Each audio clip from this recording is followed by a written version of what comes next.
Welcome home Pedias, ketemu lagi dengan Kanidia. Ya udah lama banget kita nggak ketemu ya. Jadi Kanidia kali ini bakal ngebahas soal lagi per chapter di bentuk pasar ya kali ini untuk persiapan KSN ataupun UTBK ekonomi. Ya dan langsung aja kita bahas soalnya ya. Kita mulai dari nomor 1, pasar monopolistik mengandung pengertian bahwa ada banyak perusahaan yang produksi barang yang bermacam-macam, ada banyak perusahaan yang menghasilkan produk yang sama, ada banyak perusahaan yang produksi bermacam-macam barang, ada beberapa perusahaan yang menghasilkan produk yang sama, atau hanya ada satu perusahaan yang menghasilkan menghasilkan satu produk barang. Nah, kalau di ekonomi sendiri sebenarnya kita itu udah harus tahu ya kalau ada beberapa jenis pasar yang mungkin kita temui teman-teman. Nah, misalnya ada yang namanya PPS, monopolistik dan seterusnya. Nah, kali ini kita cuma yang ditanyain adalah pasar persaingan monopolistik.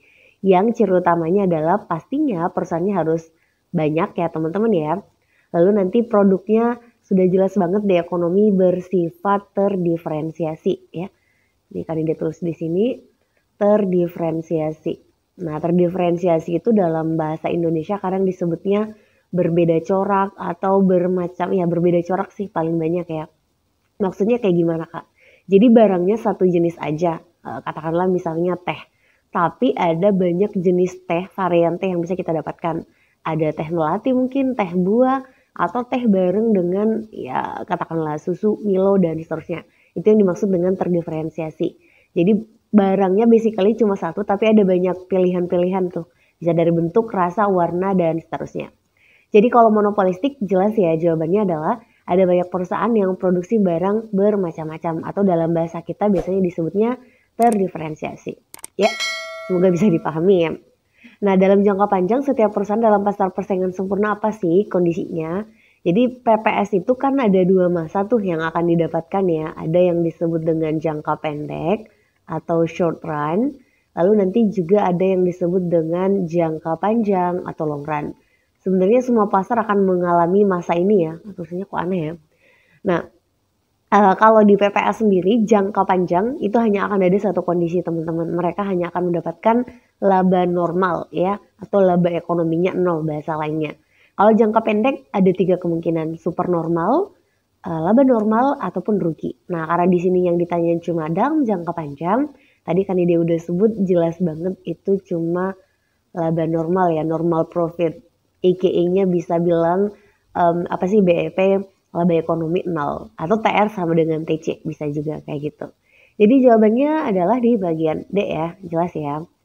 Next, nomor 3.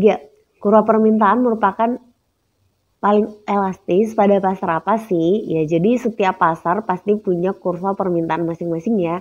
Dan itu udah jelas mereka punya kurva permintaan yang ternyata nggak ada yang mirip teman-teman ya. Jadi ada 4 ya, tadi kan ide udah mention. Secara umum ada 4 pasar yang paling basic di ekonomi dan masing-masing itu punya kurva permintaan yang berbeda. Nah, mulai dari yang paling banyak produsennya, dia itu bentuk permintaannya udah lurus kayak gini, ini demand-nya. Sementara untuk yang ini agak lumayan kayak gini. Ya, bolehlah kayak gini ya, ini demand. Lalu ada nanti yang bentuknya patah kayak gini, ini demand juga. Lalu ada yang kayak gini, ini demand. Jadi kalau ditanyain ini adalah tadi PPS ya, pasar persaingan sempurna. Ini untuk persaingan monopolistik. Lalu ini yang kita sebut kadang kurvanya patah ya, dimiliki oleh oligopoli dan ini yang dimiliki oleh yang satu aja produsennya, monopoli. Nah, sifat elastisitasnya ini tuh elastis yang sifatnya sudah perfect, sempurna. Jadi kalau ada yang tanya yang mana yang paling elastis, pasti jawabannya yang ini. Kalau ini elastis aja, nah kalau ini patah ya, bagian atas itu elastis, bagian bawah itu inelastis. Jadi dia ada 2 tipikal elastisitas tuh di kurva demand khusus oligopoli. Kalau ini cenderung inelastis. Ya. Jadi kalau ada yang nanya yang mana yang paling elastis, ya udah pasti jawabannya yang pasar persaingan sempurna, yang perfect competitive market, bagian A. Ya, semoga bisa dipahami. Next. Bentuk pasar yang terdiri dari beberapa produsen aja teman-teman ya. Beberapa produsen dan atau penjual yang menguasai penawaran yang dilakukan secara independen ataupun secara diam-diam bekerja sama. Ya intinya kalau ada pasar yang produsennya itu cuma beberapa, ya saya di atas 1 lah ya, 2 dan seterusnya nggak banyak, bisa mereka bersaing secara sehat atau mereka melakukan kerjasama secara diam-diam dan berangka memperkaya diri sendiri pastinya dan ya merugikan konsumen pastinya. Biasanya sih disebut salah satu contohnya kartel ya. Nah itu adalah apa namanya kalau di ekonomi ya jelas ya, itu adalah pasar oligopoli. Contohnya kalau oligopoli mungkin produk-produk kayak otomotif gitu ya atau elektronik dan seterusnya. Ya, lanjut. Kurva penawaran dalam satu pasar persaingan sempurna adalah juga kurva marginal cost-nya. Ya kalau tadi kita digambarkan kurva demand-nya itu kalau di PPS dia lurus horizontal gitu ya. Nah kalau kurva supply-nya gimana Kak? Sebenarnya kurva supply-nya mirip dengan kurva supply yang biasanya kita gambar ya, yang naik ke atas itu. Nah tapi diambilnya dari ini teman-teman, ini kurva MC, marginal cost yang biasa kita ketemu di kurva biaya. Lalu nanti kita akan ketemu salah satu kurva biaya juga, ini namanya average variable cost ya. Nah, kita udah tahu bahwa kalau si MC dan AVC akan berpotongan di sini nih saat AVC lagi kondisi minimum. Nah, di ekonomi kalau kita pengen mencari supply curve atau kurva penawaran dari PPS, itu diambilnya dari sebagian kurva MC, ya sebagian aja, di mana lebih tepatnya Kak, nanti setelah AVC minimum, setelah dipotong. Jadi bagian sini nih, yang ini yang kan dia tanda warna biru. Ini yang akan menjadi kurva supply. Jadi nanti ya kurva supply-nya akan seperti ini yang kita gambar biasanya sih. Di sorry tulisannya udah kelihatan jarang nulis ya. Ini supply curve untuk untuk pasar persaingan sempurna. Jadi sebagian aja kurva MC lebih tepatnya setelah menyentuh AVC di titik minimum. Ya, semoga bisa dipahami. Nah, jadi kalau ditanya kurva penawaran dalam suatu PPS itu kurva marginal cost-nya juga, ini kurang tepat teman-teman karena nggak seluruh kurva marginal cost itu adalah kurva penawaran, sebagiannya aja. Lanjut, penawaran adalah jumlah barang yang dijual pada berbagai tingkat harga. Benar, di mana antara harga dan jumlah penawaran itu punya korelasi yang positif. Benar apa salah teman-teman? Ya ini benar ya. Hukum penawaran bunyinya udah begini banget, udah benar. Lebih korelasinya negatif sih, astagfirullah, salah dong. Kok negatif? Astagfirullah, apa sih? Jadi harus korelasinya positif lah ya, masa negatif. Jadi artinya apa kalau di kurva penawaran, kalau P-nya naik, hukum penawaran, kalau P-nya naik jumlah yang ingin ditawarkan itu juga naik. Jadi korelasi mereka positif. That's why kurvanya tadi naik ya. Jadi ini pernyataan salah, ketemu salah, kita pilih yang dong ya. Oke. Next, pada pasar persaingan tidak sempurna, yang tidak sempurna teman-teman itu adalah semua yang tidak sempurna tadi ya. Jadi ada 3 nih yang kalau kan dia gambar tadi, monopolistik, oligopoli, dan monopoli. Nah di sini nggak jelas yang mana, ya berarti merefer ke 3 kondisi ini. Tapi walaupun nggak jelas, 3 pasar ini itu punya ciri-ciri yang umum akan ditemui ya.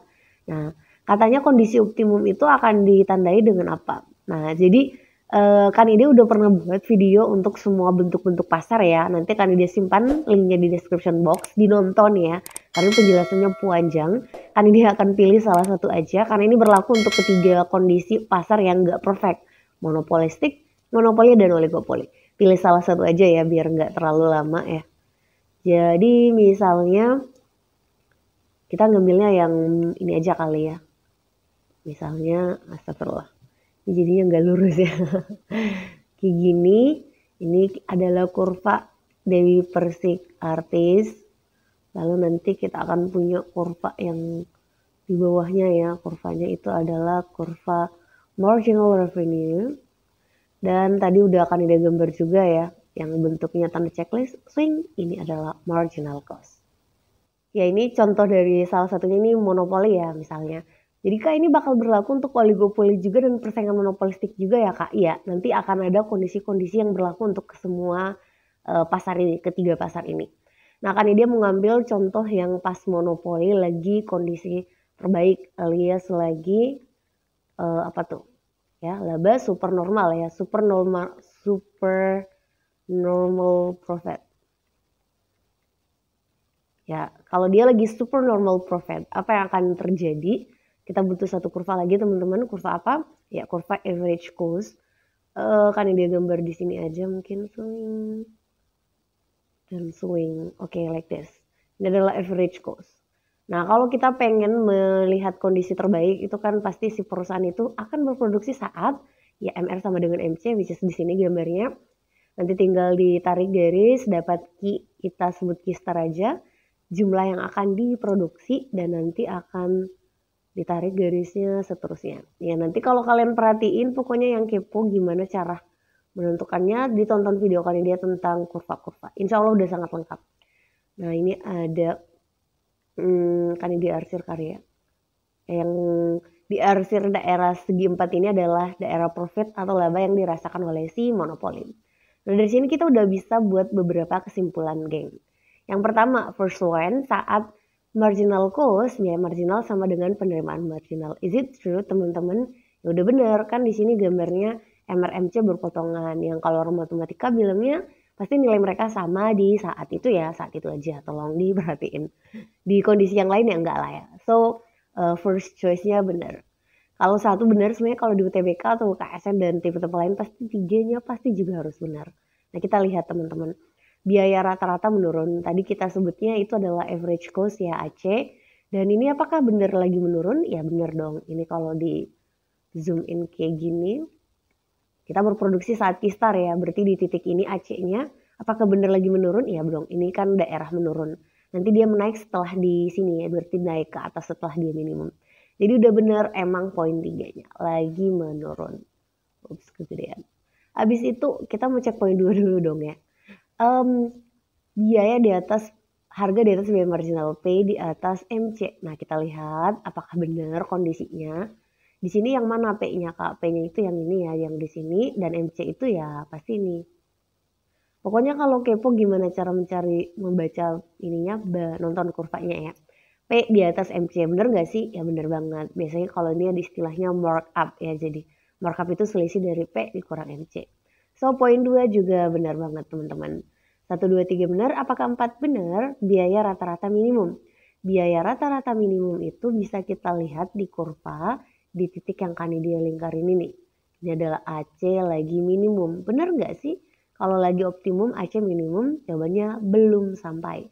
Dan itu juga yang menjadi salah satu kekurangan dari pasar yang nggak perfect ya. Mereka berproduksi saat tidak AC paling minimum. Karena kalau AC minimum kan berarti sangat hemat ya, paling hemat ya. Tapi tidak terjadi seperti itu. So poin 4 unfortunately nggak benar. Kalau 1, 2, 3 aja yang benar, we have to choose A ya. Kayak gitu. Next, pasar yang mengharuskan perusahaan selain memperhatikan konsumen juga harus memperhatikan respon pesaingnya adalah apa. Ya jadi ada istilahnya ada dua concern ya.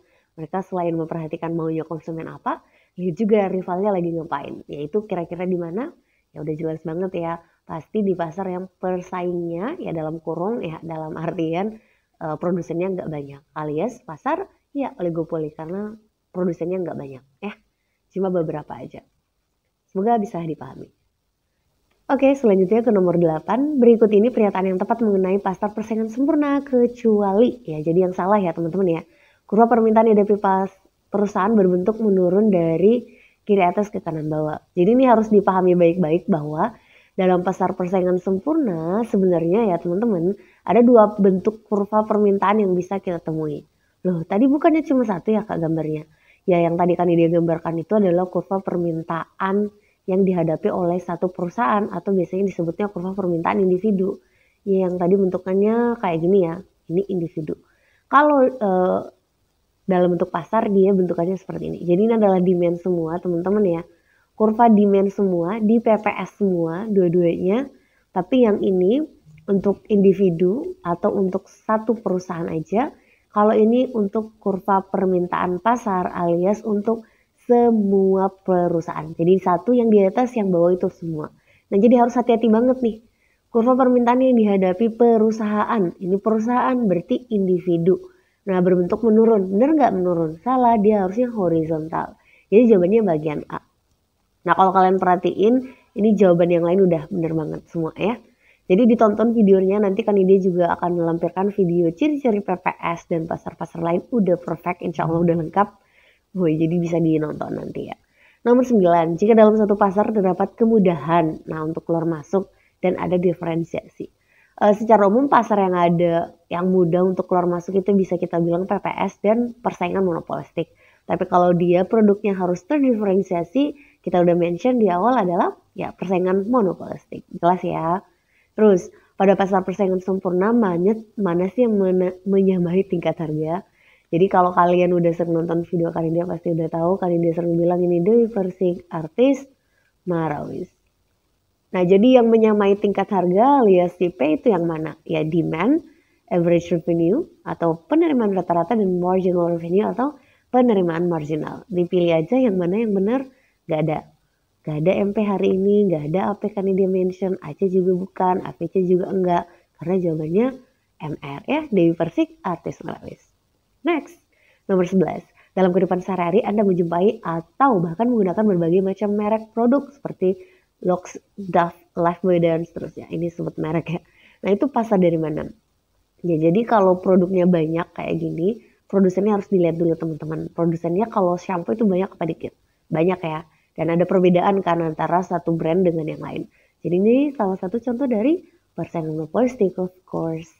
Next, dalam jangka panjang, perusahaan persaingan sempurna monopolistik hanya akan mendapatkan, kalau tadi kalian perhatiin kan ini udah mention, PPS itu hanya merasakan laba normal. Nah, kalau monopolistik gimana Kak? Sama. Mereka itu hanya akan mendapatkan laba normal dalam jangka panjang. Tetapi kan ini dia juga udah mention tadi bahwa ada banyak istilahnya tuh. Biasanya kita sebutnya dia TR sama dengan TC. Alias kalau ada yang nanya, oh berarti labanya berapa Kak? Kan kalau laba itu TR kurang TC ya. Nah kalau nilainya sama, berarti berapa labanya? Labanya 0 ya. Ada yang lebih lengkap sebenarnya kita bilangnya laba ekonomi 0. Nah lalu labanya positif? Enggak positif ya. Jadi kayak ya cuma apa ya istilahnya 0. Jadi enggak positif. Jadi kalau 1 dan 3 aja yang benar. Nah itu adalah pilihan, jawabannya harus pilih yang B ya. Oke, nomor 8, 13, karakteristik monopoli.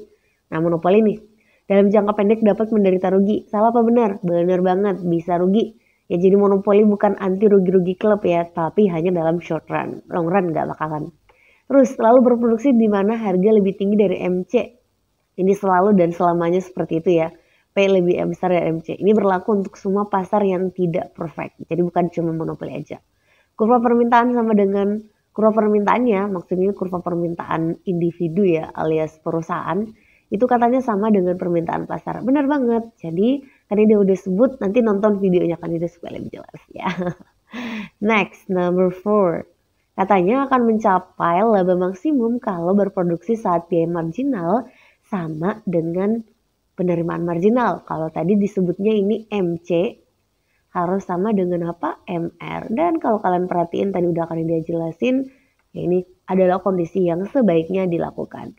So karena pilihannya 1, 2, 3, 4 semuanya benar, kita harus memilih opsi E di pilihan jawaban. Oke, next.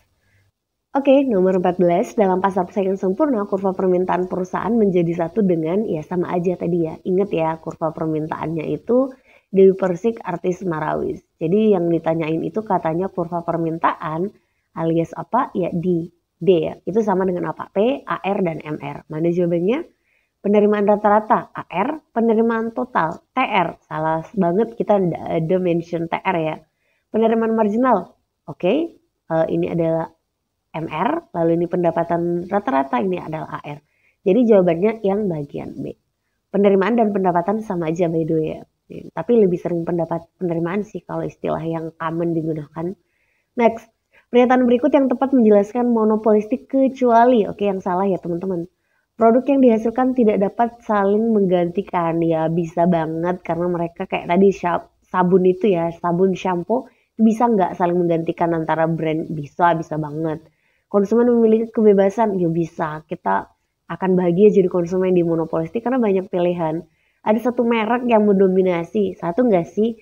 Jawabannya enggak, karena ada banyak perusahaan. Kalau satu ya bisa jadi kita bilang itu kemungkinan besar adalah monopoli. Kalau satu aja ya, jadi jawabannya yang C. Karena ini benar dan ini juga benar. Next, pernyataan yang tepat ya berkaitan dengan pembentukan harga output pada pasar persaingan sempurna. Jadi ini penentukan harga ya. Apakah di pasar banyak pembeli dan penjual yang seluruhnya dapat mempengaruhi harga? Nope. Jadi jawabannya itu kalau ditanyain, kalau ada misalnya bertanya, kan produsen di pasar persaingan sempurna banyak ya Kak. Iya, mereka bisa nggak sih mempengaruhi? Nggak bisa. Terus pembeli dong Kak yang menentukan? Nggak, karena pembeli juga banyak. Jadi mereka sama-sama nggak bisa ya. Nah, jadi siapa yang menentukan harga Kak kalau di pasar persaingan sempurna? Itu interaksi dari demand dan supply. Kalau kita sebutnya biasanya di buku-buku mekanisme pasar atau ya kegiatan tawar-menawar. Jadi nggak tunggal pembeli aja atau penjual aja, itu interaksi dari keduanya. Jadi jawabannya, ya mana jawabannya, harga ditentukan oleh mekanisme pasar. Oke, jadi jawabannya yang B. Gitu ya. Next, kurva permintaan yang dihadapi pasar persaingan sempurna berbentuk menurun dari kiri ke kanan bawah. Jadi ini harus perhatiin ya.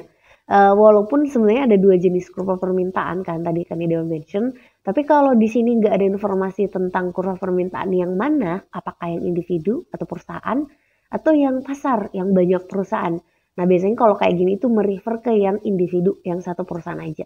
Ya itu lebih common digunakan yang horizontal. Jadi ini jawabannya tidak tepat. Nah hukum permintaan menyatakan bahwa bila harga turun, P-nya turun katanya, maka barang yang diminta berkurang, Q-nya juga turun. Bener nggak sih? Ya salah ya, harusnya kalau harga turun, jumlah yang diminta naik dong. Jadi karena ini salah, ketemu salah, kita pilih yang E di pilihan jawabannya. Elta. Next, nomor 18. Pada sistem monopoli, harga ditentukan oleh, ya karena cuma seorang diri yang jual, maka dia menjadi price maker ya. Itulah kelebihannya ya. Jadi pasar monopoli sebagai berikut. Kurva yang dihadapi, kurva permintaannya yaitu menurun ke bawah. Bener gak sih? Ya udah bener kan, tadi udah dijelasin juga bentukannya menurun, sifatnya inelastis. Jika suatu perusahaan ingin menaikkan penjualannya, ya atau total revenue kita istilahinnya, katanya perusahaan tersebut lebih baik menaikkan harga produk. Jadi kalau monopoli kan perusahaannya cuma satu nih teman-teman. Kalau dia tiba-tiba menaikkan harga, kira-kira orang bakal lari nggak dari produknya? Ya enggak, karena cuma sendiri doang. Jadi kalaupun harganya naik, orang akan tetap beli. Maka kalau harganya naik, itu akan membuat TR juga naik. Kenapa ya? Karena TR itu fungsi dari perkalian antara P dan Q. Kalau P-nya naik, Q-nya tetap, pasti TR-nya juga naik. Jadi dua benar. Ada barriers to entry, penghalang, mau yang alami atau buatan. Oh pasti ya, kalau misalnya kalian nggak suka dengan misalnya PLN atau apa produsen monopoli di Indonesia mau menyaingi, kayaknya susah tuh ceritanya teman-teman ya. Katanya perusahaannya price taker. No, mereka adalah price maker, not taker ya. Jadi mereka yang menentuin. So, karena pilihannya 1, 2, 3 aja yang benar, kita pilih yang A. Next, berikut ini adalah ciri pasar barang. Ada beberapa nih katanya. Kita lihat dulu deh pertanyaannya apa ya. Salah ya. Nomor yang merupakan ciri dari monopolistik. Oke lah, kita lihat dulu.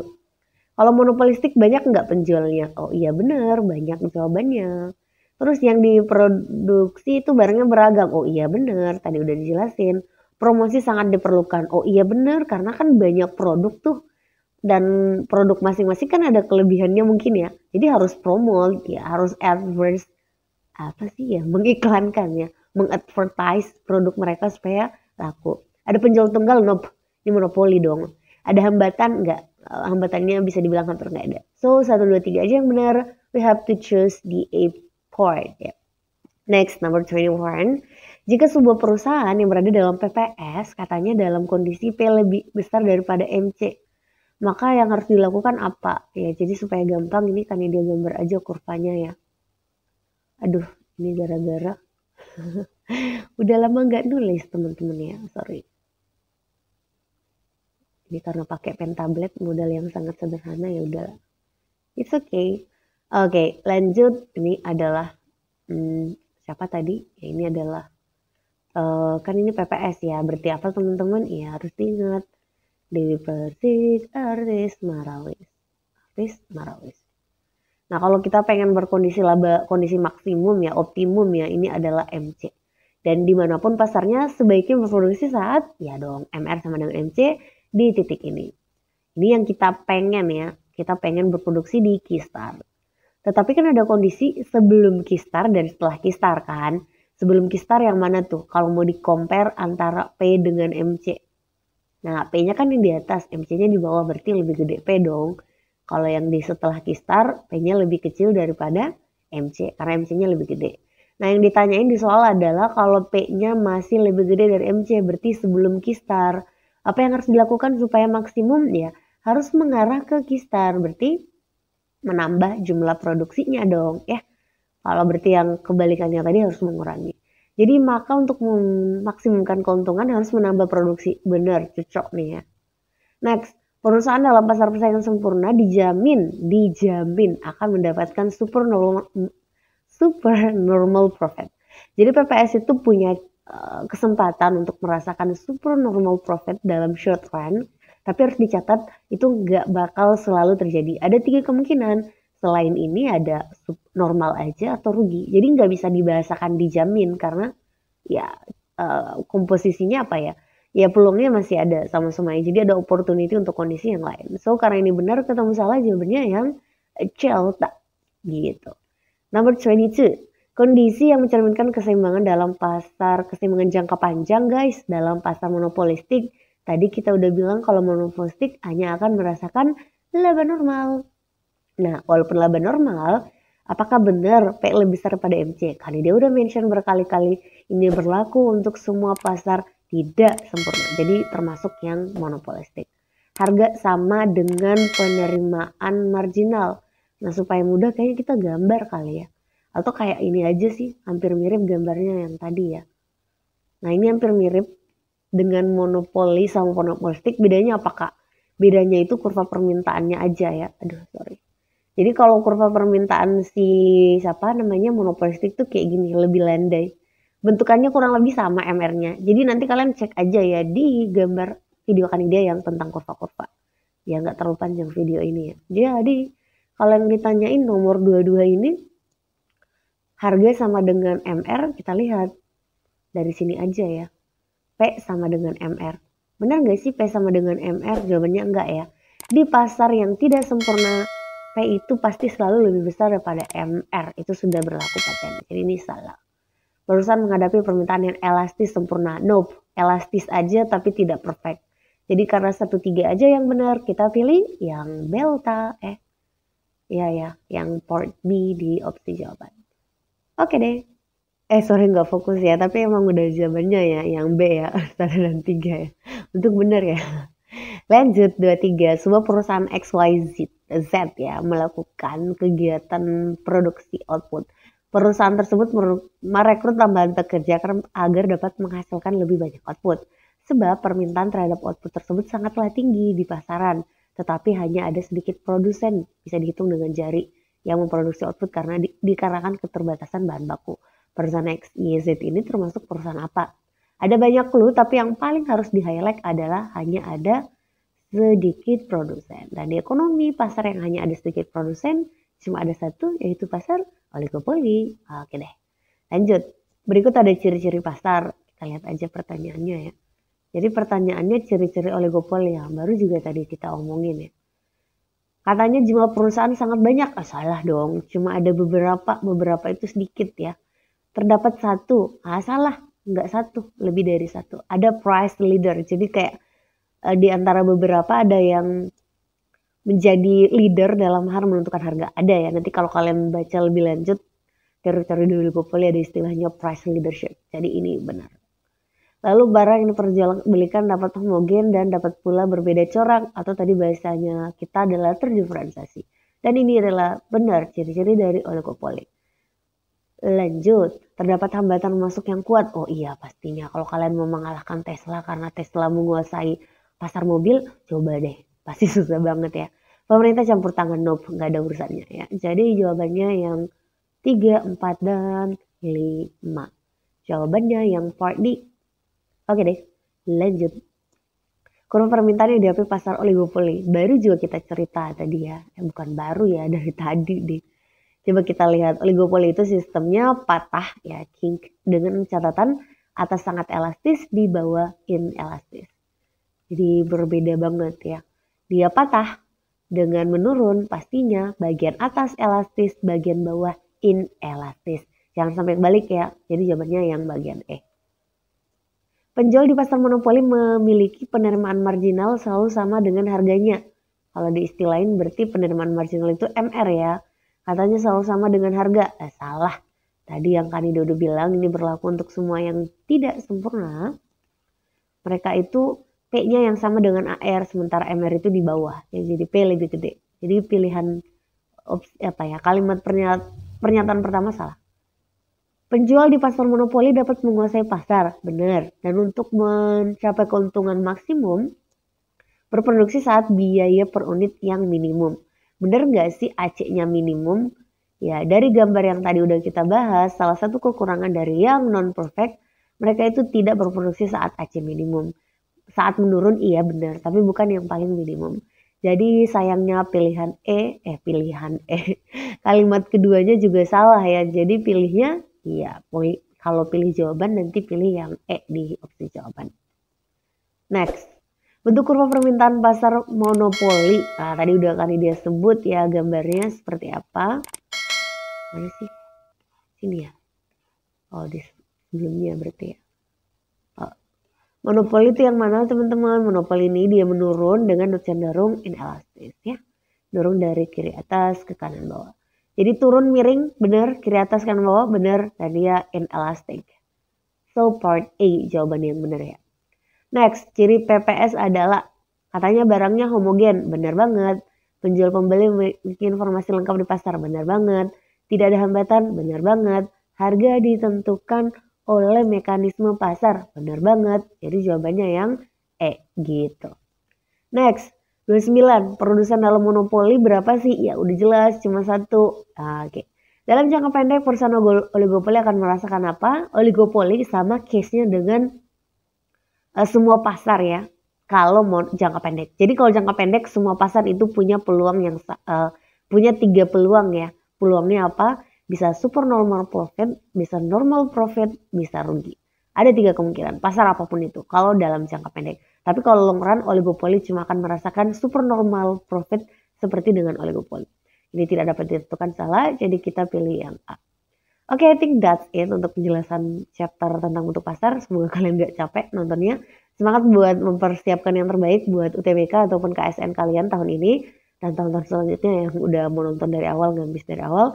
Kalau kalian merasa bermanfaat boleh di-share. Kanida juga buka kelas online yang mau bergabung jika boleh. Mau berdonasi untuk mendukung Kanida juga thank you banget. Ya semoga kita sehat selalu dan jangan lupa terus bersyukur. Alhamdulillah. Sampai jumpa di video Kanida yang lain. Assalamualaikum.